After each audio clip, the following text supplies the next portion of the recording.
Əslində belə tarixi müqavilələrdə hər bir paraqraf, hər bir bənd böyük əhəmiyyət daşıyır.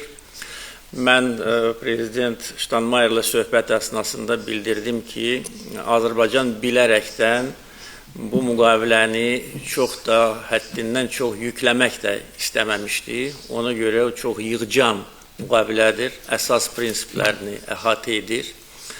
Və yenə də deyirəm, hər bir məsələ orada ciddi əhəmiyyət daşıyır.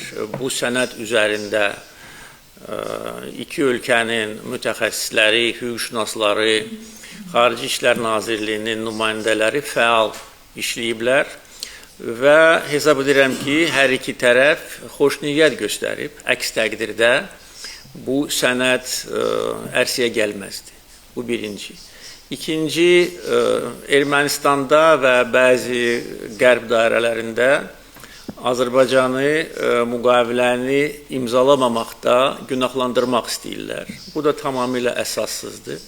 Çünki artıq qeyd etdiyim kimi, bu prosesin təşəbbüskarı Azərbaycan olub, əsas prinsipləri işləmiş Azərbaycan olub və biz xoşniyyət göstərərək bu danışıqlarda iştirak eləmişdik və əgər biz müqaviləni imzalamaq istəməsəydik, elə bir qeyri-real şərt qoysaqdik ki, Ermənistan onu qəbul etməzdi.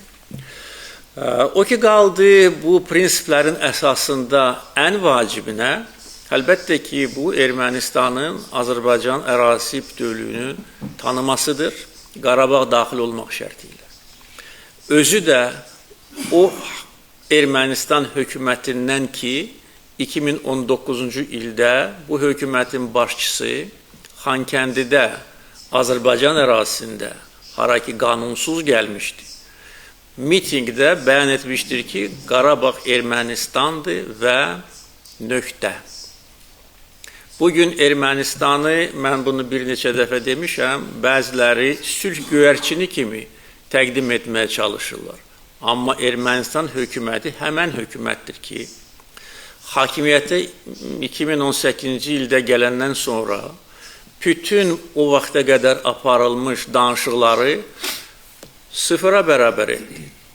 Bildirdi ki, Azərbaycan dırnaq arası qanunsuz Dağlıq Qarabağ Respublikası ilə danışıqlar aparmalıdır.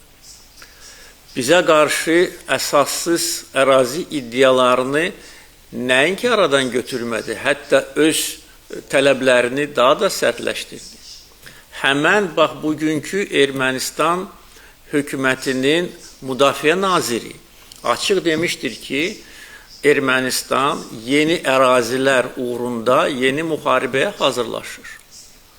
Yəni, indi bugünkü Ermənistan hökumətindən və onun başında duranlardan sülh göyərçini düzəltmək tamamilə yanlış və əsassızdır.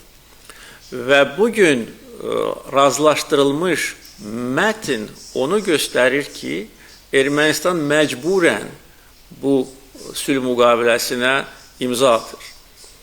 Çünki döyüş meydanında əldə etdiyimiz qələbə, ondan sonra siyasi müstəvidə Azərbaycan mövqeyinin üstünlük təşkil etməsi, Ermənistanın arxasında duran bəzi Avropa ölkələrinin səylərinə rəğmən nə BMT Təhlükəsizlik Şurası, nə Avropa İttifaqı Azərbaycana qarşı hər hansı bir məhdudlaşdırıcı ölçü götürməmədiyi üçün bugün Ermənistan məcbur olub Qarabağı Azərbaycan ərazisi kimi tanıyır.